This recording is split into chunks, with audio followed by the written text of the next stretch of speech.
7803페이지 가로 없는 2번 귀천어 실현을 통한 성취.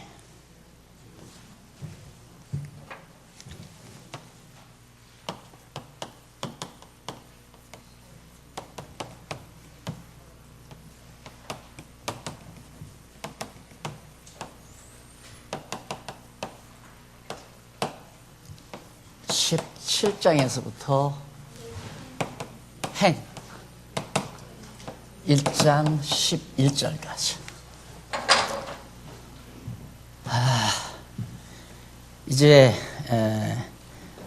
예수님께서 이 땅에 오셨다가 하나님께로부터 오셨다가 하나님께로 다시 가심으로 당신이 신성을 지니신 하나님과 같은 그리스도이심을 확증해주는 그런 대증거로서의 마무리를 하게 되겠습니다.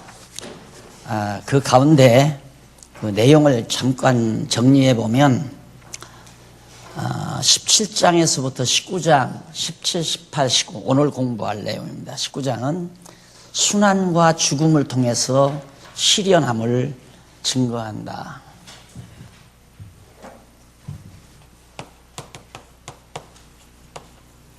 순환과 죽음,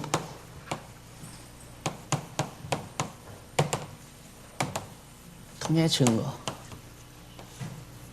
17장에서부터 19장까지.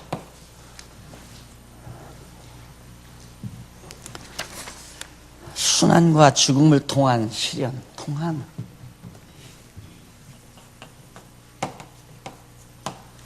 예수님이 순환을 왜 당하고 죽음을 왜 당하는가? 순환과 죽음을 당하는 것은 우리가 신이신 예수님께서 인간의 몸을, 타락한 인간의 몸을 입으셨잖아요. 그러니까 역시 그 육신을 벗어버려야, 입었으니까, 오실 때 입었으니까 가실 때 벗어버려야 아버지께로 가잖아요. 이게 타락한 육성을 벗어버리는 그 과정이 바로 순환과 죽음이라는 사실입니다. 제가 강사하고 오실 때 마지막 시험에 뭐가 나오냐, 성도의 죽음의 의의를 써라 그러더라고요. 성도의 죽음의 의의. 그러니 그게 전혀 생각이 안 나는 거예요. 그래서 생각이 안 나도 성도의 죽음이라고 하는 것은 참 육체의 장막을 벗어버리는, 모든 타락한 육성을 벗어버리고 완전히 거룩한 하나님의 자녀가 되는 한 관문이다, 이 생각이 들어요. 그래서 그렇게 썼거든요. 그랬더니 완전히 맞았잖아요. 우리 성도의 죽음이란 우리가 두려움으로 맞이하는 게 아니라 정말 기쁨으로 맞이해야 될 중요한 과정입니다, 이게. 그런데 우리들이 자꾸만 너무 지엽적인 일에 사로잡혀 있기 때문에 아이고 나이 병들어서 죽으면 어떡하나, 여기에 몰입이 되면 한없이 우리는 고통스러운 거죠. 그러나 하나님의 큰 섭리를 전체적으로 포괄적으로 이렇게 응시를 하게 되면 죽음이라고 하는 것이 육체의 모든 고난을 끝내버리고 신령한 몸을 입는 가장 중요한 과정이로구나, 이 생각을 하게 되면 죽음에 대한 고통이 사라져버리죠. 문제는 죽음에 대한 고통을 내가 간직하고 있느냐, 그렇지 않으면 죽음에 대한 고통을 두렵지 않게 생각하느냐는 것은 우리들이 가지고 있는 진리에 대한 인식 문제입니다. 진리를 바르게 인식만 하면 죽음에 대해서 전혀 두려워할 이유가 없다는 얘기죠. 그래서 예수님도 순환과 죽음을 통해서 정말 아버지께로, 영원한 하나님 나라 아버지께로 가시는 겁니다. 그 다음 두 번째가 20장에서부터 사도행전 1장 11절까지 부활과 승천을 통해서. 쉽잖아요. 두 번.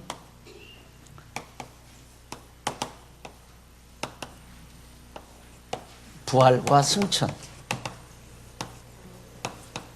통한 증거가 아니라 성취죠? 예? 시련, 통한 시련. 죄송합니다.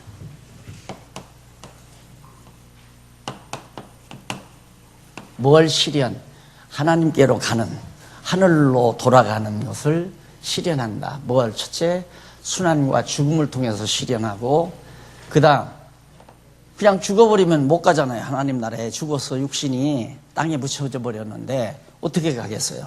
그래서 다시 썩지 아니할 몸으로 부활하셔서 하늘로 승천하는 것을 제자들에게, 120문도들에게 직접 눈으로 볼 수 있도록 승천하심으로 바로 이 귀천, 아버지께로 가는 그런 실제 상황을 통해서 예수가 그리스도이심을 성취하셨다. 신성을 지니신, 하나님과 같은 신성을 지신 예수님이 그리스도라는 사실을 성취하셨다. 그러니까 요 주제들, 크게는 이제 요 세 개, 이 큰 주제 밑에 두 가지 주제, 하위 주제가 나오죠. 이 주제를 이렇게 놓고 문장을 만들 수 있으면 20장에서부터 1장, 행전 1장 11절까지 이 내용을 완벽하게 이해한 겁니다.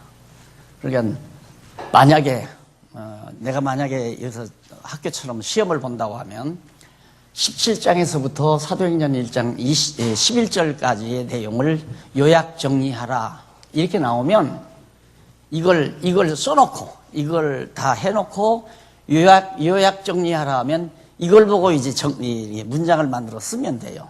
그 문장을 만들어 쓴다는 것은 하나님께로 하늘로 가시기 위해서 육신적으로 순환을 받으시고 죽으시고 그래서 이제 하나님께로 가는 것을 첫 번째 관문을 실현한 거죠. 그 다음 두 번째는 하늘로 가는 영원한 썩지 아니할 몸으로 부활을 해서 실제로 모든 120문도가 보는 앞에서 하나님께로 하늘로 승천하심으로 바로 천국으로 즉 하늘로 가시는 것을 실현하는 것을 통해서 하늘로 가는 걸 실제로 지금 하잖아요. 하늘로 승천하잖아요. 그걸 통해서 신성을 지니신 그리스도를 구약에서 언약한 그리스도를 성취한 사실이다. 이게 이제 사도행전 1장 11절까지의 내용입니다. 이게 가장 핵심적인 맥이에요. 가장 핵심적인 맥. 이 맥의 그 맥줄에 의해서 이제 작은 가지들이 늘 이렇게 나무를 그리잖아요. 이게 중요한 가지 아닙니까? 쉽게 말해 이게 중요한. 요 밑에 또 가지가 나오고 또 가지에서 가지가 나가고 얼마든지 할 수 있는 거거든요. 이렇게 자꾸 얘기를 하면 자세해지기는 하는데 잘못하면 이걸 놓친다는 얘기죠. 이걸 놓쳐버리면 정작 붙들어야 될 핵심은 붙들지 못하고 지엽적인 일에 시간을 낭비하는 결과가 온다. 그래서 여러분들이 공부하는 방법이 항상 이걸 확인하는 일이다. 이 주제가 맞나 안 맞나. 정말 17장에서부터 19장까지의 내용이 순환과 죽음을 통해서 정말 귀천을 실현하는 실제 내용인가, 하나님께로 가시는 것에 대한 실제 실현 내용인가, 그걸 이제 이 본문 17장에서부터 19장까지의 내용을 통해서 이걸 확인하는 거예요. 이걸 확인하는 이유는 이게 분명하다는 걸 알기 위한 것이고, 이것이 분명하다는 것을 알기 위해서는 이걸 아는 이유는 그 이전에 1절이면 1절, 이 절의 주제를 알기 위해서 우리가 이렇게 공부하는 거다. 그래서 우리의 공부는 귀납적이라고 그랬죠. 이렇게 귀납적이다. 성경 본문을 읽고 이게 맞다. 이게 맞으므로 이것도 맞구나. 이것도 맞으므로 예수가 그리스도라는 게 맞구나. 예수가 그리스도임이 분명한 것을 보니까 하나님 여호와가 분명히 살아계시구나. 이렇게 이제 올라가면서 큰 주제로 올라가면서 확인이 떨어지는 작업을 귀납 방법이라고 그러죠. 학문 방법의 귀납적 방법. 근데 연역적 방법이란 이걸 통해서 자꾸 이쪽으로 나가는 게예요. 나가면 머리만 복잡해지고 뭐가 뭔지 듣고 나면 멍하니 아무것도 정리가 안 되죠. 아무것도. 그러니까 이렇게 빠져나가면, 다시 말해 연역적으로 나가면 안 된다. 안 되고 귀납 방법으로 여러분들이 공부하는 방법을 꼭 습득을 하시면 성경을 아주 쉽게 납득하실 수가 있다 하는 것. 그래서 일단 그러면 첫 번째로 한쪽 가로 1번 순환이 임박하여 간구함. 자, 여기 순환 나오죠? 그러니까 순환이 임박했다. 아주 막 다가왔다. 임박하여. 순환이 임박하여 간구함. 이게 이제 17장. 그래서 요한복음 17장. 예수님이 이제 당신 죽으실 날이 가까웠다는 것을 예수님이 아시고, 거기 7806페이지에 보시면 17장 1절로 5절 나오죠? 거기 보면 아버지와 아들이 서로 상대를 영화롭게 할 것을 간구합니다. 자, 예수님이 이제 곧 돌아가실 것, 순환을 당하고 죽으실 것을 앞에 놓고, 순환당하는 걸 앞에 놓고 하나님께 기도를 해요. 그 기도 내용이 첫 번째가 뭐냐면 아버지와 아들. 지금 내가 아버지께로 갈 건데, 귀천 아니에요? 아버지께로 갈 건데 아버지도 영화롭게 되고 나도 영화롭게 하옵소서, 그 말이에요. 그러니까 내가 지금 곧 순환을 당하지만 붙들려서 뺨도 맞고 침도 바치고 그다음에 억울하게 고소도 당하지만, 그러나 아버지와 아들이 서로 상대를 영화롭게 해달라. 나도 아버지를 영화롭게 하고 아버지도 나를 영화롭게 해달라.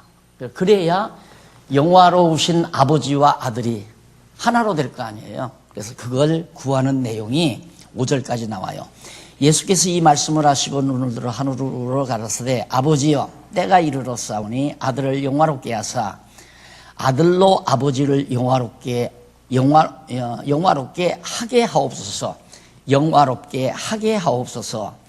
그러니까 아버지께서 날 살려줘야, 이 순환을 당하지만 이제 나를 죽었다가 부활시켜서 하늘로 승천하는 이 놀라운 영화로운 모습을 가질 수 있도록 하나님께서 해주셔야 나도 하나님을 영화롭게 하게 할 수 있습니다. 완전히 아직도 인간의 몸을 입고 있으신 예수님은 전능하신 하나님의 능력에 의해서 할 수 있음을 하나하나 지금 고백하고 있는 겁니다. 그러면서 기도하고 있죠. 아버지께서 아들에게 주신 이 모든 자에게 영생을 주게 하시려고 만민을 다스리는 권세를 아들에게 주셨음이로소이다. 하나님께서 내게 주신 모든 자녀들, 모든 백성들, 택한 자들이죠. 이들을 영화롭게 하려고, 영생을 주게 하려고 만민을 다스리는, 모든 이 세상에 있는 만민들을 다스리는 권세를 내게 줬지 않습니까? 그러니 하나님께서 그 권능을 가질 수 있도록, 부활해서 승천하면 정말 온 세상을 다스릴 왕권을 가지게 되잖아요. 그래서 만민을 내가 다 다스릴 뿐만 아니라 예수님에게 주신 자들을 내가 다 영생을 얻게 할 수 있다. 하나님 그렇게 해 주십시오. 이건 그렇게 해준다고도 안 했는데 구하는 것이 아니라 하나님께서 그렇게 하기로 했으니까 해 주십시오. 그러니까 예수님의 기도를 17장 이후에 나오는 기도를 가만히 살펴보면 하나님이 이렇게 해준다고 하셨으니까 해 주십시오, 그 말이에요.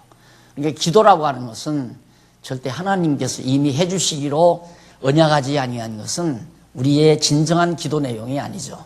하나님이 약속하신 것, 언약하신 것을 근거해서 우리는 기도를 해야 한다. 그래 우리 기독교 성도들의 기도의 근거는 하나님의 언약이다. 그거 잘 알고 계시죠. 그 다음에 이제 그 다음 절에 보면 영생은 곧 뭐냐? 유일하신 참 하나님과 그의 보내신 자 예수 그리스도를 아는 것이니이다. 영생이란 뭐냐? 예수가 그리스도이심을 아는 것이다. 그러면 보세요. 지금 이렇게 하는 것도 순환과 죽음을 통해서 뭘 실현하는가? 하나님께로 가는 것을 실현하죠. 하나님께로 왜 가시는가? 당신이 하나님의 아들 그리스도이심을 알게 하려고 가는 거 아닙니까? 그러니까 이걸 보고 부활 승천하시는 것까지 제자들이나 백신문도들이 보고 예수가 정말 그리스도로구나, 이걸 아는 것, 그리고 하나님을 아는 것, 이것이 곧 영생이다. 그러니 깨달아 안다는 것이 얼마나 중요한가를 알죠. 그래서 아는 것과 믿는 것이 하나 되는 것, 이 자체가 주님의 몸된 교회다.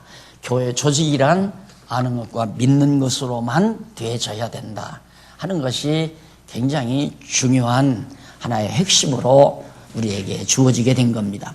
그 다음 5절에 거기 계속해서 아는 것이니이다. 4절, 아버지께서 내게 하라고 주신 일을 내가 이루어 아버지를 이 세상에서 영화롭게 하였사오니, 아버지여, 창세 전에 내가 아버지와 함께 가졌던 영화로서 지금도 아버지와 함께 나를 영화롭게 하옵소서.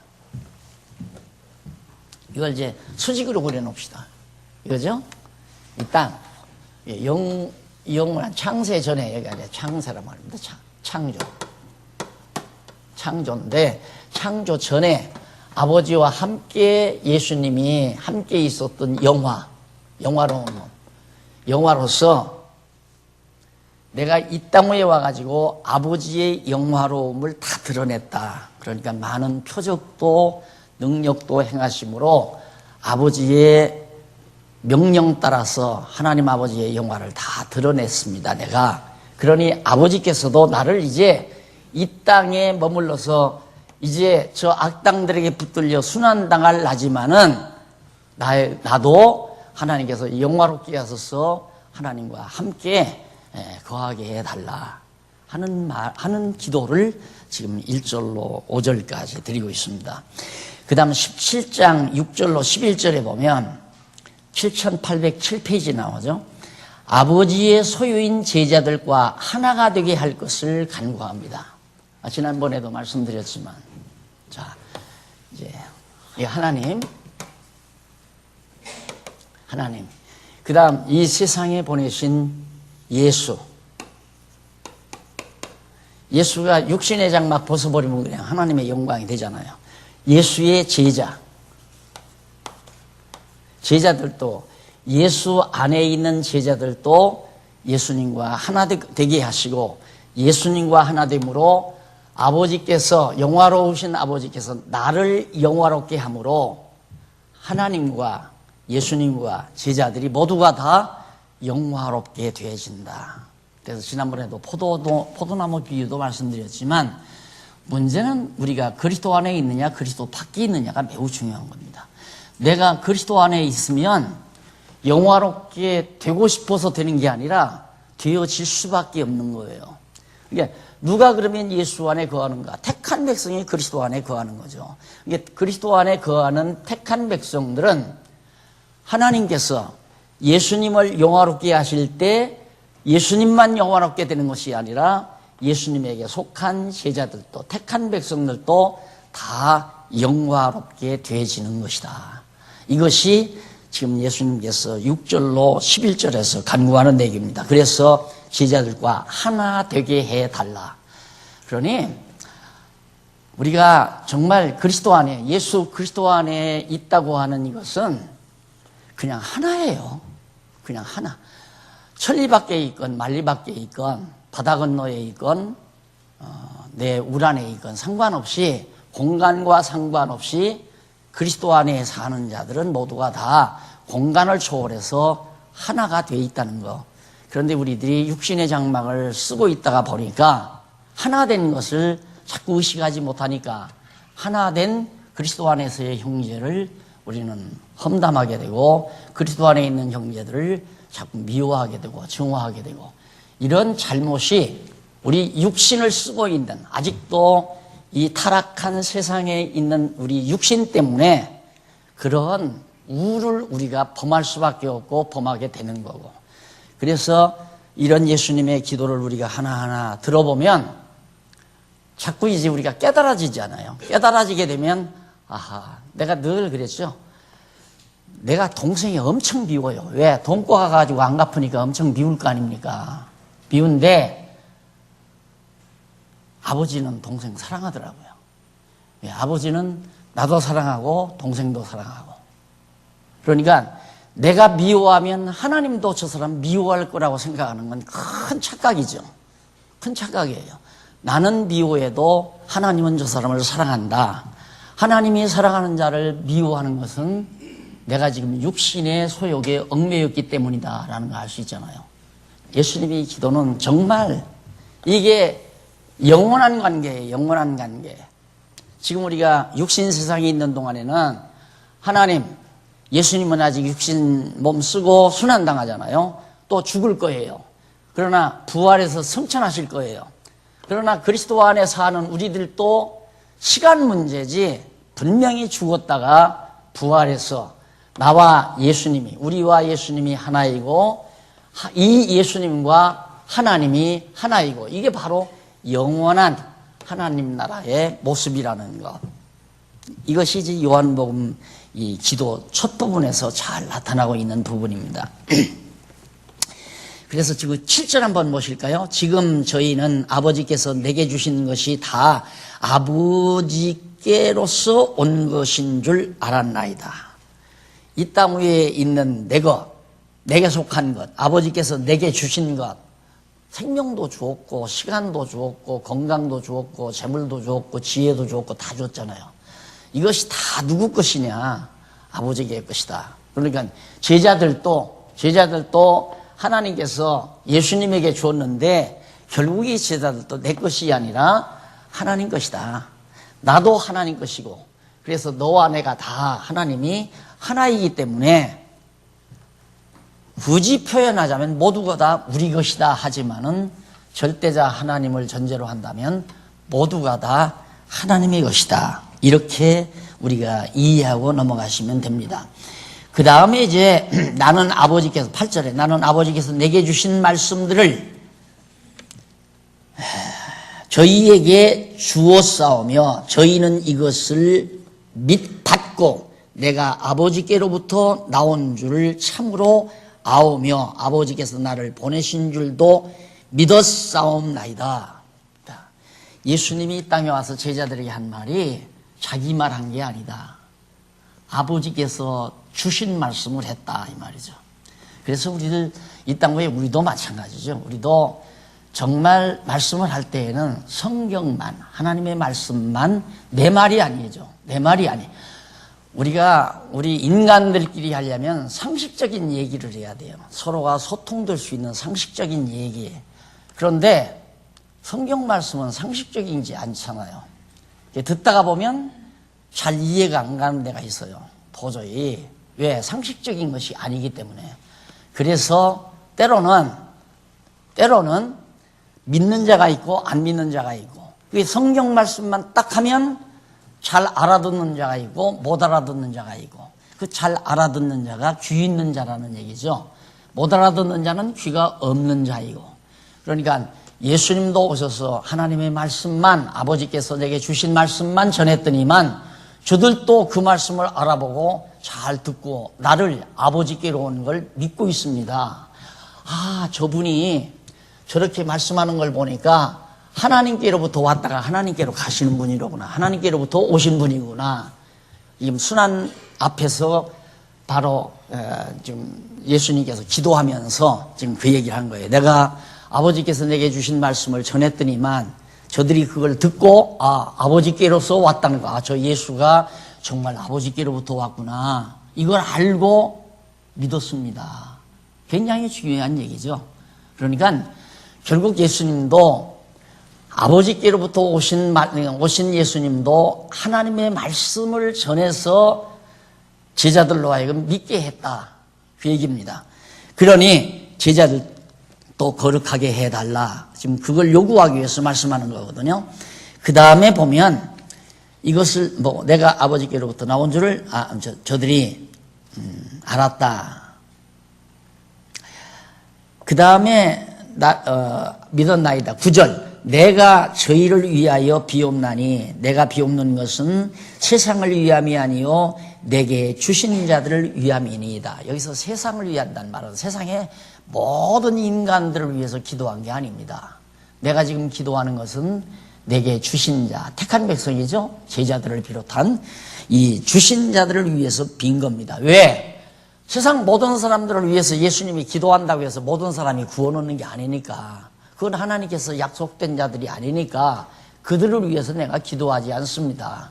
난 하나님께서 내게 주신 자들을 위해서 기도하는 겁니다 라고 지금 예수님께서 하면서 저희는 아버지의 것이로소이다. 이미 그들은 아버지의 것을 내게 준 거 아닙니까? 그러니까 아버지여 내게 속한 자들도 하나님 받아주십시오. 지금 그 얘기죠. 근거가 확실하잖아요. 예수님께서 기도하는 근거가 아버지께서 내게 주신 자들이고 이들은 내 것이 아니라 사실은 아버지의 것입니다. 그러니 아버지의 것이니까 나만 받을 게 아니라 나와 함께 저들도 영화롭게 받아주십시오. 얼마나 똑똑한 기도입니까? 확실하고 분명한 기도죠. 자, 그러면서 10절 내 것은 다 아버지의 것이요 아버지의 것은 내 것이었는데 내가 저희로 말미암아 영광을 받았나이다. 나는 세상에 더 있지 아니하오니 저희는 세상에 있고 나는 아버지께로 가옵나니 거룩하신 아버지여 내게 주신 아버지의 이름으로 저희를 보존하사 우리와 같이 저희도 하나 되게 하옵소서. 끝까지 제자들을 위한 기도죠. 아버지께서 내게 주신 제자들도 나는 이제 아버지께로 가는데 이 제자들은 세상에 아직도 머물러 있습니다. 이 말이에요. 그러니 세상에 머물러 있는 제자들이라도 하나님께서 반드시 저들을 거룩하게 하소서, 나와 하나 되게 하시고 우리와 하나 되게 해 주십시오. 이것을 기도하는, 그러니까 순환을 앞두고 제자들을 위하여 기도하는 내용입니다. 그 다음 거기 이제 넘어가서 17장 12절로 17절에 보면 멸망치 않은 제자들을 진리로 거룩하게 할 것을 간구합니다. 거룩은 무엇으로 거룩해지는가? 진리로 거룩해집니다. 이 그림은 아무리 그려도 감이 없는 그림이에요. 이게 머리가 주께서 머리가 되시잖아요. 예. 내가 주님과 하나가 됐다는 말은 주님이 생각하는 건 나도 생각하고 주님이 좋아하시는 건 나도 좋아하고 주님이 싫어하시는 걸 나도 싫어하고, 그러니까 주님이 내 머리가 되어진 거죠. 내 머리가. 그러니까 지금 내 머리는, 주님의 머리는 이제 아버지께로 가시지만은 나는 이 세상에 머물러 있잖아요. 그럼 머물러 있는 동안은 하나님께서 어떻게, 하늘로 가신 주님께서 성령을 보내가지고 성령을 보내셔서 성령으로 땅에 있는 내 머리에게 깨닫게 하시고 기억나게 하시고 진리를 알게 하셔서 그 진리를 알고 깨닫게 함으로 나를 거룩하게 한다. 진리로 거룩해진다 이 말이에요. 주님은 가셨지만 주님이 내 머리를 주관한다. 몰라, 성령으로 주관해서 어떻게 진리를 깨닫게 한다. 이 진리가 내 안에 있으면 주님의 마음이 내 마음이고 주님의 뜻이 내 뜻이고 똑같이 되지는 거 아니에요. 그래서 주님의 지체가 되는 거예요. 그렇게 되면 우리가 점점 실제로 하나님께서 섭리적으로는 이미 거룩한 백성이 됐죠. 그러나 육신을 쓰고 있는 우리의 생활 속에서도 점진적으로 거룩하게 되어져 간다. 그것이 속사람의 성장이라고 내가 말씀했죠. 진리가 아니고는 도저히 내가 거룩해질 수가 없어요. 내 행동에 변화가 올 수가 없단 말입니다. 상대가 나를 미워하면 나도 저가 미워지고요. 상대가 나를 험담하게 되면 나도 저 상대를 험담하고 싶고요. 상대가 나를 때리면 나도 때리고 싶지. 그게 상식적이에요. 그건 아주 당연한 상식이에요. 그런데 진리가 나를 지배하게 되면 남이 나를 욕하는 걸 들으면 욕하는 사람이 측은해지고 안타까워지고, 나를 비난하면 그 사람이 불쌍해지고 가련해지고 이런 생각이 든다 이 말입니다. 그게 사람 생각으로 그렇게 되어지는 게 아니에요. 진리가 내 머리를 지배하니까 그 진리의 지배를 받아서 저 사람이 왜 저렇게 나를 욕할까? 우리는 진리를 아니까 행복한 사람이 나를 욕할 리는 없거든요. 절대 욕 안 합니다. 행복한 사람은 남을 욕 안 해요. 여러분 자녀들을 길러봐도 큰아이가 편안하고 즐거우면 학교에서 선생님이 칭찬받고 100점 받아서 와가지고 엄마에게 잘하고 아빠에게 잘하고 기분이 지금 아주 업돼 있어요. 굉장히 기쁘고 즐겁다 그 말이에요. 그러면 동생이 짜증을 부려도 언니는 절대 화 안 내요. 동생을 만류하려고 그러지. 똑같은 거예요. 인간이라고 하는 것은 내가 행복하면 상대의 허물을 찾으려고 하거나 비난하거나 욕하거나, 설령 사람이 다 허물이 있잖아요. 남의 허물을 보려고 하지를 않죠. 내가 행복하니까. 남의 허물을 보면 내가 짜증나잖아요. 그러니까 허물을 보는 게 아니라 도리어 그 사람의 좋은 면을 자꾸 보려고 하고, 그래서 내 마음의 평안을 절대 잊어버리지 않냐는 그런 삶이 이제 실제 생활 속에서 그리스도를 닮아 행동으로 거룩하게 되어진다. 그래서 하나님이여 제자들로 하여금 진리로 거룩하게 해달라. 성령이 와서 제자들에게 감동해서 오순절에 성령이 오니까 그렇게 예수를 부인하고 예수를 떠나서 갈릴리에 가서 고기 잡아먹던 제자들도 성령이 놀라운 역사로 진리를 깨닫고 나서 예수가 그리스도이심을 깨닫고 나서 목숨 내대고 복음을 전하잖아요. 예수가 그리스도라는 사실을. 그게 베드로 자신이 한 것이 아니고 또 스데반 자신이 한 것도 아니고 그것이 바로 빌립 자신이 한 게 아니라 성령께서 진리를 깨닫게 함으로, 예수가 그리스도라는 이 진리를 깨닫게 함으로 베드로가 목숨 내대고 예수가 그리스도라고 전하게 된 거란 말입니다. 행동이 그래서 나오는 거예요. 그래서 여러분들이 지금 이렇게 공부한다는 것도 여러분 스스로는 모르지만 공부를 하면 할수록 자신이 점점 편안해지고 정말 가벼워지면, 머리가 가벼워지면 공부를 잘 하는 거지만 그렇지 아니하면 공부가 잘 못 되는 거죠. 아무리 공부해도 속은 속대로 상하고 화는 화대로 나오고 짜증은 짜증대로 나오고 다 미움은 미움이 그대로 솟구쳐 나오고 그냥 스스럼없이 비난이 나오고 욕이 나오고 험담이 나오고 이런 것들은 자기 불행을 자기가 자꾸 쌓는 거예요. 그게 진리가 나를 지배하지 않는 그런 결과로 오는 거기 때문에 제자들이 지금 예수님이 순환 당할 때 예수님 부인하고 다 정말 거룩하지 못하게 옛날 생활로 다 돌아간다 할지라도 저들도 진리로 거룩하게 하시옵소서. 진리란 예수 그리스도가 진리 아니에요. 나는 길이요 진리요 생명이라 했으니까 내가 하나님의 아들 신성을 지신 그리스도이심을 깨닫고 저들도 거룩한 자들이 되게 해 주시옵소서. 지금 그 기도거든요. 자, 그러면서 그 다음에 계속해서 보면 15절 내가 비옵는 것은 저희를 세상에서 데려가시기를 위함이 아니요 오직 악에 빠지지 않게 도전하시기를 위함이니이다. 자, 예수님은 이제 곧 하늘로 승천해서 아버지께 가요. 그러나 제자들은 세상에 머물러 있다 이 말입니다. 그러니까 세상에 머물러 있는 제자들을 거기 비옵는 것은 저희를 세상에서 데려가시기를, 예수님 승천할 때 다시 같이 데려가 달라는 얘기가 아닙니다. 다만 악에 빠지지 않게 하시옵소서. 하나님이 싫어하는 일에 빠지지만 않게 해 주시옵소서. 베드로가 예수 부인했을 때는 하나님이 싫어하는 거였죠. 그 다음 베드로가 고기 잡으러 갈릴리 갔을 때도 마찬가지예요. 그런데 성령을 보내서 베드로로 하여금 하나님이 기뻐하시는 대로 거룩한 생활을 하도록 하나님이 역사하신 겁니다. 그러니까 베드로가 제자들이 거룩한 생활을 한 것이 제자들이 힘쓰고 노력해서 된 것이 아니라 가신 예수님께서 하나님과 함께 영화롭게 되셔가지고 성령을 보내어서 성령의 능력으로 제자들을 거룩하게 해준 것이다. 내가 행복한 것이, 내 마음에 늘 평안함과 행복함이 있다는 것이 내 노력으로 되는 게 절대 아니에요. 성령의 역사로 되는 거죠. 성령께서는 나로 하여금 진리를 사모하게 하고 진리를 사목해 해서 진리를 깨닫게 하고 그 진리가 나로 하여금 모든 악심을 악한 마음을 내게서 하나하나 물리쳐 준다 이 말입니다. 악한 생각이 어디서 나오냐? 여기서 나오는 거예요. 여기서. 머리가 이 마음을 지배하잖아. 내가 늘 그러잖아요. 이건 직결이 돼 있어요.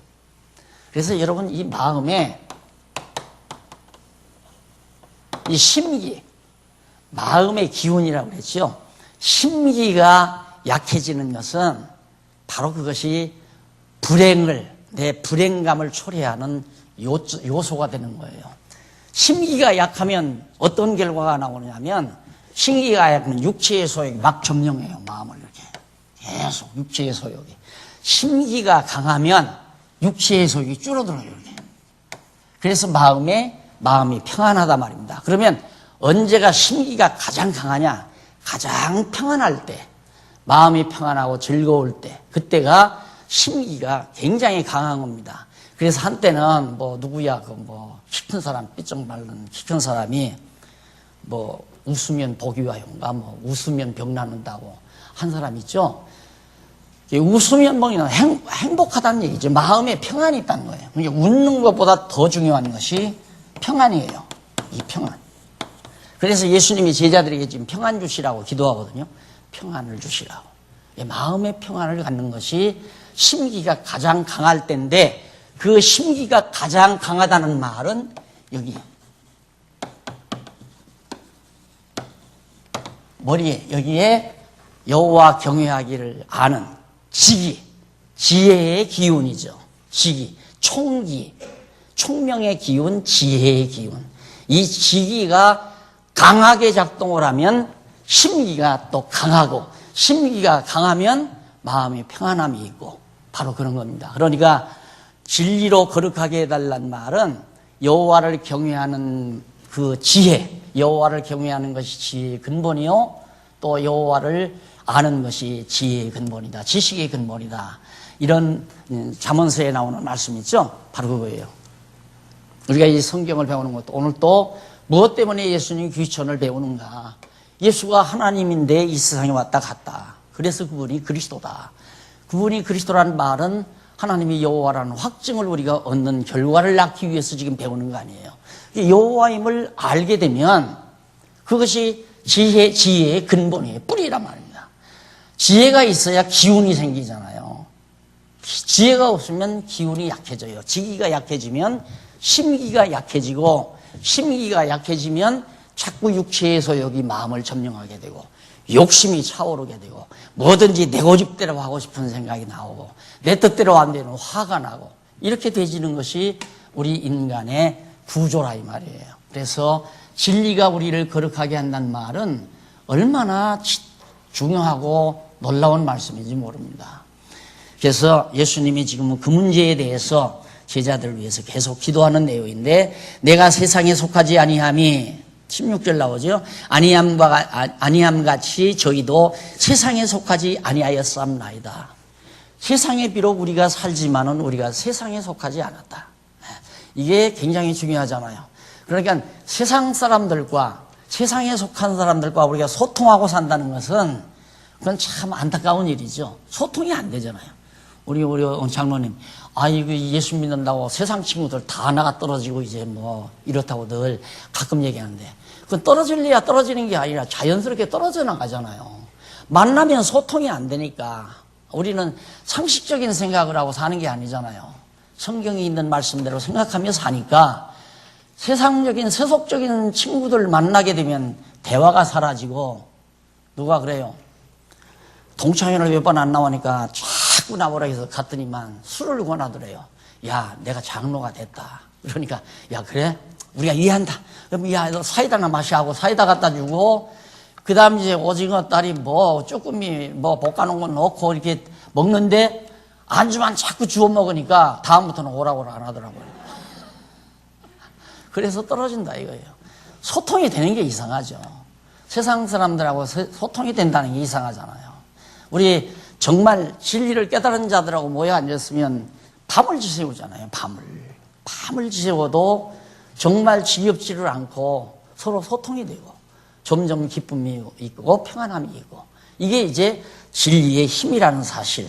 예, 여러분 꼭 지기와 심기 이거 꼭 항상 기억하십시오. 근데 이게 지기와 심기가 내 마음대로 주장하는 게 아니라 성령께서 나로 하여금 여호와를 기억나게 해야 지기가 일어나잖아요. 지기가. 지혜의 기운이 확 작동한다. 여호와 살아계시지. 예를 들면 내가 오늘 애들 때문에 속이 상했다. 저래 가지고는 안 되는데 이래 가지고 속이 상했는데 내가 왜 이렇게 속이 상하나 생각하다가 여호와가 딱 성령께서 그 순간 내 뜻대로 되는 게 아니라 자식도 내 마음대로 된다. 이걸 깨닫게 해서 여호와의 능력으로 되는 줄을 알게 하면 그 다음 지기가 약해졌다가 지기가 강해지기 시작하면 심기도 강해져서 편안하게 해지기 전에 마음의 평안을 다시 찾게 되곤 하는 것이 우리 세상에 머무는 우리들의 삶의 과정이라는 거 아마 여러분 많이 경험하실 거예요. 그래서 참 물론 이제 내 평안도 중요하지만은 말씀을 듣고 공부를 하고 행복하게 산다는 말 들으면 왜 그렇게 그게 기뻐요? 예? 말씀 듣고 정말 행복해요. 목사님 마음이 너무 편안하고 행복하게 살아요. 그 말 들으면 더 갈비 한 그릇 사주는 것보다 훨씬 낫다니까. 그 기쁨이라는 게. 예. 그러니까 정말 진리만이 우리를 거룩하게 한다. 17절 저희를 진리로 거룩하게 하옵소서. 아버지의 말씀은 진리니이다. 이 성경이 진리죠. 이게 진리. 네? 그러니까 거듭 말씀 이렇게 파고 올라가야 여기 여호와가 나오잖아요. 여호와. 네? 여호와 하나님이 나와야 진리죠. 근데 여기서 이렇게 파고 자꾸 가지로 뻗어가면 여호와와 점점 멀어져 가서 나는 많은 지식을 가지고 있다. 내 머릿속에는 엄청난 지식들이 꽉 들어차 있죠. 정보 지식이죠. 파편적인 정보 지식들. 그러다 보면 이게 잔뜩 들어 있으면 복잡하기만 하다 이 말입니다. 그러니까 공부하러 오신 목사님이 이거 공부 딱 하고 나서 두 방에 내가 가보니까 방 두 개에 책이 꽉 차 있더라니까요. 전혀 좌우할 것 없습니다. 겹으로 쌓이기도 하고. 그거 다 마당에다 내 던져놓고 친구들에게 필요한 책 있으면 다 가져가라고 그렇게 하려고 한다고 그러더라고요. 예. 그러니까 막 너무너무 복잡했는데 성경 말씀 깨닫고 나니까 너무 간단하고 확고하단 말이죠. 그러니까 그런 게 다 필요 없이 느껴지는 거예요. 실질적으로 느껴지는 거고. 그래서 오직 여호와 하나님만 딱 경외하는 것, 여호와를 경외하는 것이 지혜의 근본이라는 것만 딱 떨어지면 지기가 살아 움직이잖아요. 지혜의 기운이 막 활동한단 말입니다. 그 기운이 우리의 심기를 강하게 만들고, 심기를 강하게 만들면 미움도 사라지고 근심도 사라지고 염려도 사라지고 모두 다 사라져서 마음의 평안함이 다 정착되잖아요. 그래서 또 뭐 건강 강의는 하는 건 아니지만 우리 인체를 지배하는 게 심장이에요. 그 이전에 머리가 지배하는 거고요. 이게 머릿속에 지혜의 기운이 심기를 지배하기 때문에 마음의 평안은 뼈를 기름지게 한다. 마음의 근심은 뼈를 썩힌다. 잠언서에 나오죠. 마음의 근심에 받들자 뼈만 썩어요. 뼈 썩는다는 말은 뼈가 꽉 차 있어야 거기로부터 전신에 모든 장기에 필요한 영양분이 잘 공급되거든요. 뼈가 꽉 들어차야. 그러니까 골다공증은 근심 걱정 많이 하면 골다공증 빨리 오는 거 아니에요. 다 아시잖아요. 그거. 그래서 우리가 진리를 깨닫고 산다는 것처럼 정말 행복한 건 없죠.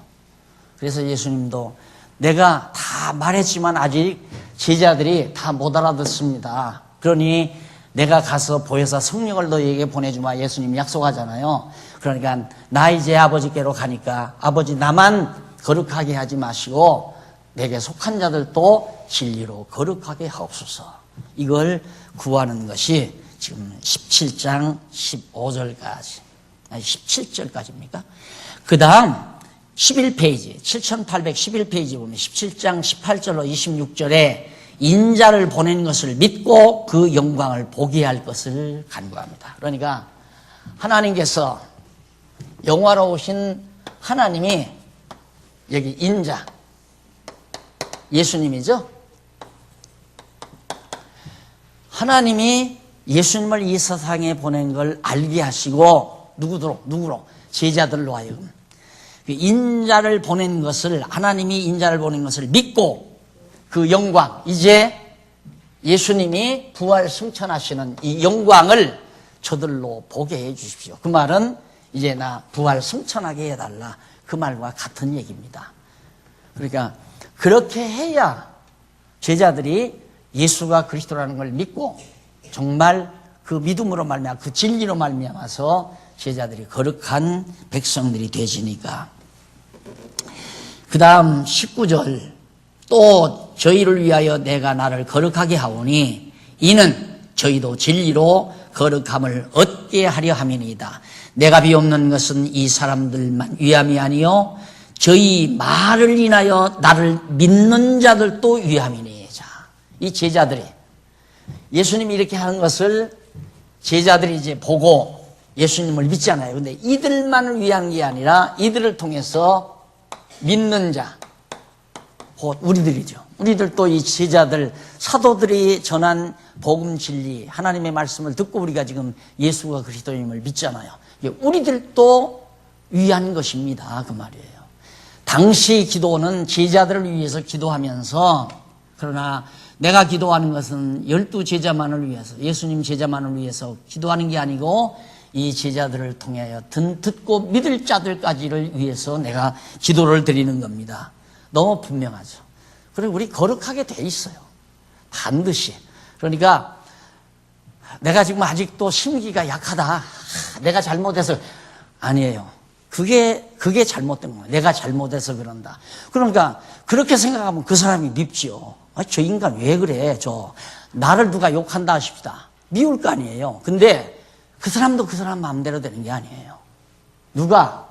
성령께서 아직 지혜를 강하게 역사하지 아니하니까 지혜의 기운이 작용되지 아니하도록 성령께서 역사하지 아니하니까 지기가 약해져서 심기가 약해져 가지고 화도 나고 근심도 생기고 염려도 생기고 밉기도 하고 증오심도 생기고 다 그러는 거지. 인간이 나빠서 그런다. 그러면 인간이 주인이죠. 저 인간이 나쁜 놈이다. 그렇게 생각하는 건 벌써 인본주의자예요. 하나님이 왜 저분에게는 지혜를 안 줬을까? 안타깝죠? 안타까울 거 아니에요. 예를 들어서 여러분들도 자녀들을 낳아서 길러보지만 어느 놈은 머리가 영특해가지고 공부를 참 잘해요.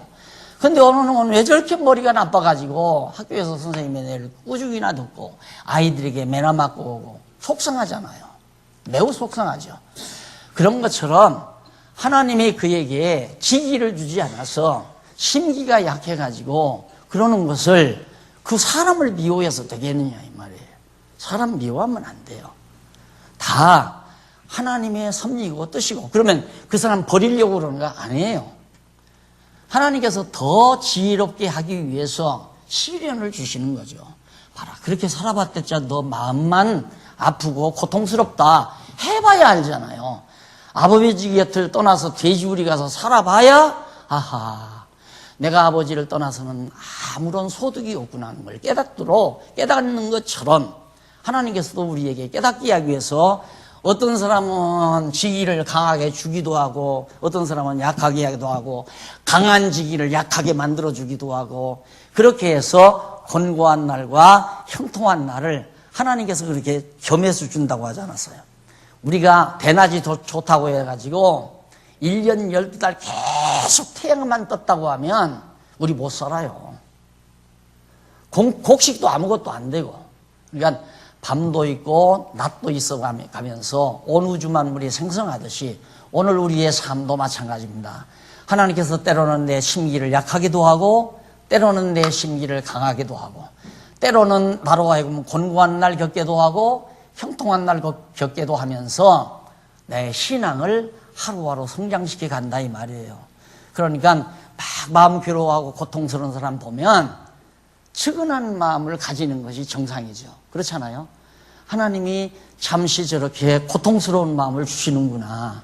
하나님께서는 내 마음에는 평안을 주시는데, 그래서 평안을 주시는 하나님께 감사하기도 하지만 마음의 평안을 누리지 못하는 형제를 측은하게 여기고 안타깝게 여기는 마음도 올 수밖에 없다. 왜? 내 마음이 평안하면 안타깝게 보이고 내 마음이 괴로우면 함께 이제 막 더 괴로운 쪽으로 막 자꾸 엉성하는 거죠.